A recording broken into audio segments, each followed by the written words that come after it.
I recently had the opportunity to visit Seattle's beautiful and historic Coliseum Theatre, or rather, the remnants of what still exists, a place that most people have not been able to access since 1990. The Coliseum Theatre was a beautiful movie palace. It was not a performing arts theater, as the stage was only 11 feet deep to accommodate the large movie screen. The theater opened in 1916, and unfortunately, by the end of its life as a cinema, it was no longer making money. Thousands of people were no longer attending single-screen movie theaters. The very last film shown there was Tremors.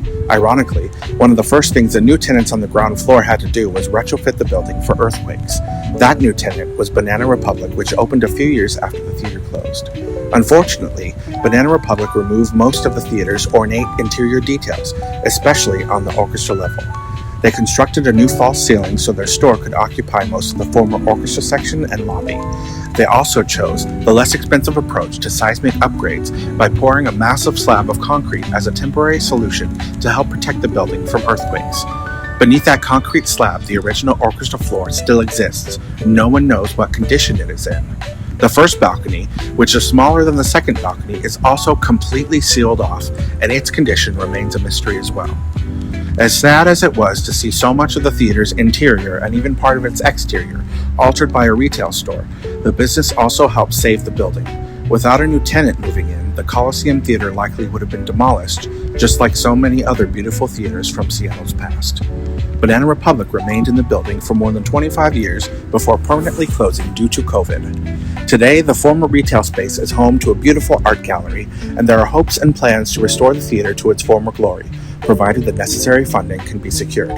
As a theater, the building has now been closed for 36 years, and the second balcony, which contains the largest surviving portion of the original interior, has been closed for even longer. Very few people have been able to access this space over the years. Even most Banana Republic employees were never allowed upstairs. The exterior of the theater has changed many times throughout its history. The only surviving artifact from the final marquee outside while the theater was still operating is the set of large neon letters spelling Coliseum, which can now be viewed inside the first floor art gallery. To reach the second balcony, you enter through a side door and climb a tall, narrow staircase. From there, a ramp leads into the balcony itself. Inside, you can still see remnants of the original decorative plasterwork, along with part of the surviving proscenium arch.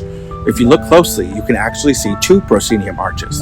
The original arch is visible behind a second arch that was added later.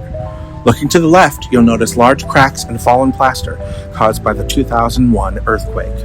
Also on the left is a large opening in the wall revealing the actual structural shell of the building behind the theater walls.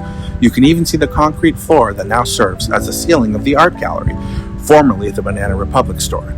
The space is much larger than photographs and videos can convey, and you can truly feel the presence of the countless people who filled this theater throughout its lifetime. For someone like me, standing there felt like a religious experience. My fingers are crossed that one day this incredible place will be restored. Thanks for watching.